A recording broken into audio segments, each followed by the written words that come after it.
Assalamualaikum warahmatullahi wabarakatuh. Selamat berjumpa kembali dengan saya Agus Widianto.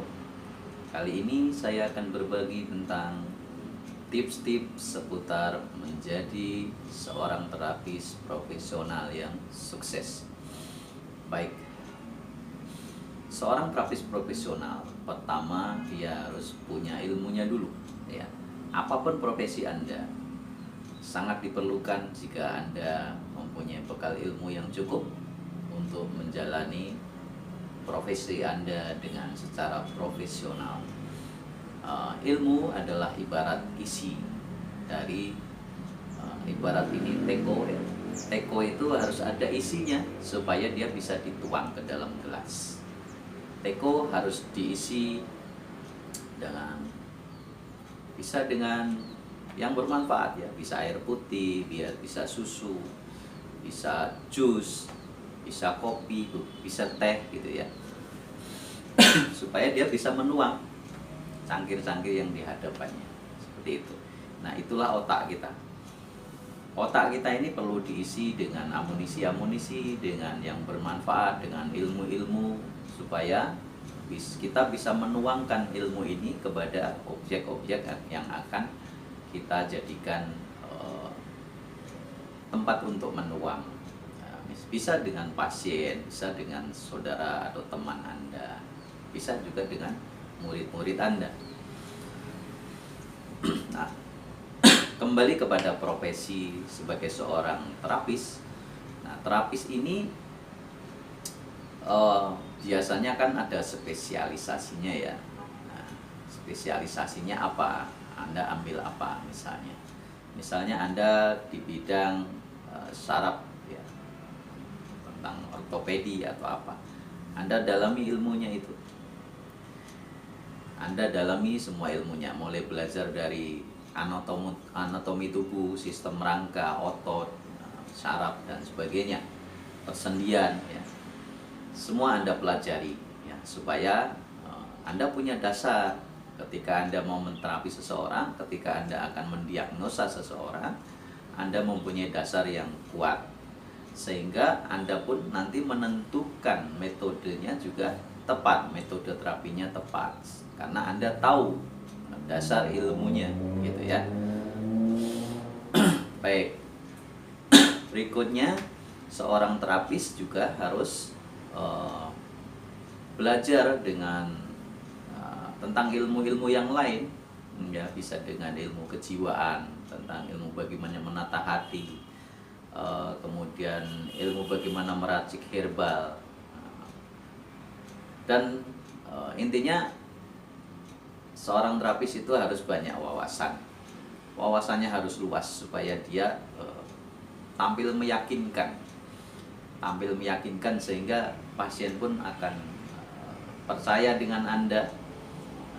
Pasien akan yakin dengan pengobatan Anda karena penjelasan Anda sangat jelas.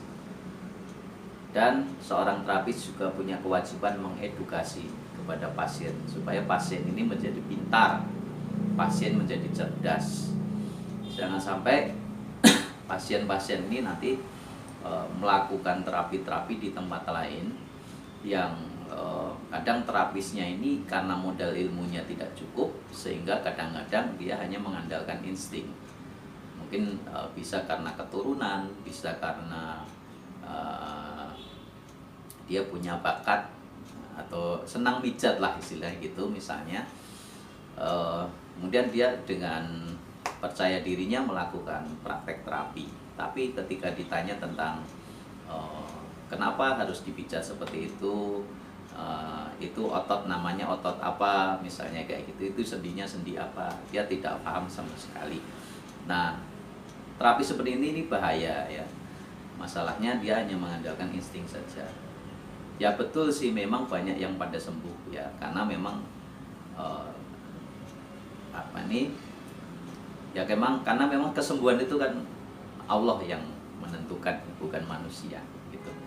Tapi alangkah baiknya sebagai manusia kita ini mempunyai dasar-dasar, ya, dasar-dasar ilmu supaya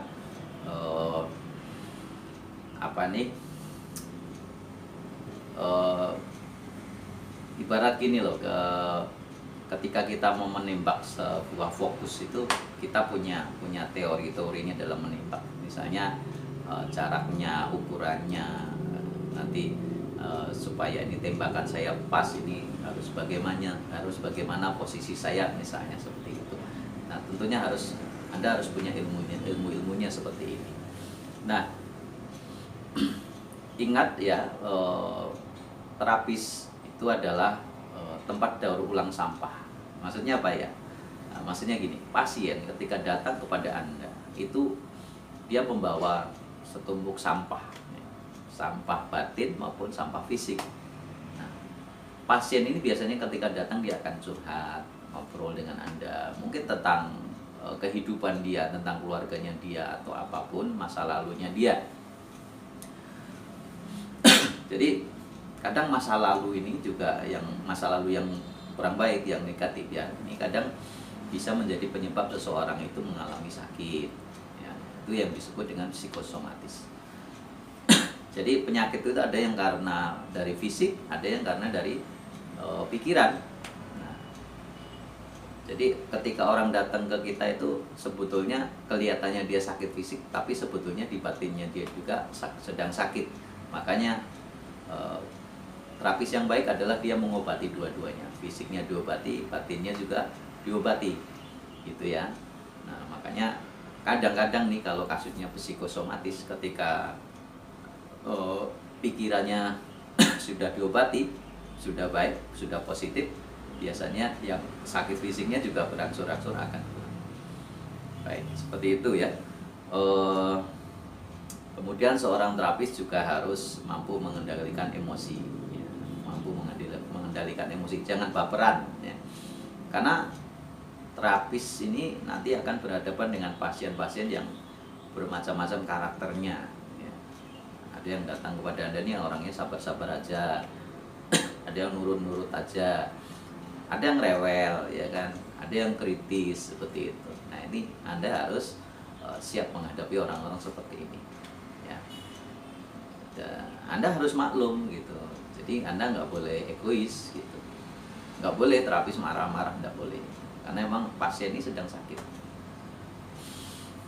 Jadi kemudian terapis yang baik juga harus mengarahkan pasien ini kepada keyakinannya, ya, keyakinannya kepada Tuhan, bahwa yang memberi kesembuhan itu adalah Tuhan, yang memberi sakit adalah Tuhan, yang memberikan kesembuhan juga Tuhan. Gitu. Maka kita arahkan si pasien ini untuk banyak berdoa kepada Tuhan, gitu ya.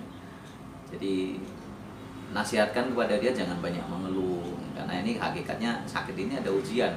Sakit ini adalah wasilah untuk mengurangi dosa-dosa kita, untuk mencuci dosa-dosa kita di masa lalu.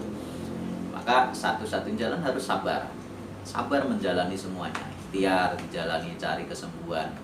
Niatkan kesembuhan ini, mencari kesembuhan ini untuk ibadah saja. Jangan targetkan harus sembuh, tapi coba nikmati saja prosesnya. Ya, kesembuhan itu nanti Allah yang memberi. Yang penting Allah itu akan melihat kita seberapa besar, seberapa sungguh-sungguh kita dalam berusaha mencari kesembuhan di bawah ridho Allah, gitu ya, di bawah ridho Tuhan, gitu. Nah, itu yang paling penting. Nah, mungkin itu saja tips-tips yang saya sampaikan. Mungkin lain waktu akan saya lanjutkan di video-video saya berikutnya. Jangan lupa ikuti saja terus channel saya ini. Masih banyak tips-tips atau ilmu-ilmu yang akan saya bagikan secara gratis di channel saya ini. Makanya jangan lupa di subscribe, like, share, dan komen ya. Jika Anda punya usulan untuk misalnya saya harus menyampaikan apa, Anda boleh komen di channel saya ini. Silakan ya. Terima kasih. Kurang dan lebihnya mohon maaf. Assalamualaikum warahmatullahi wabarakatuh.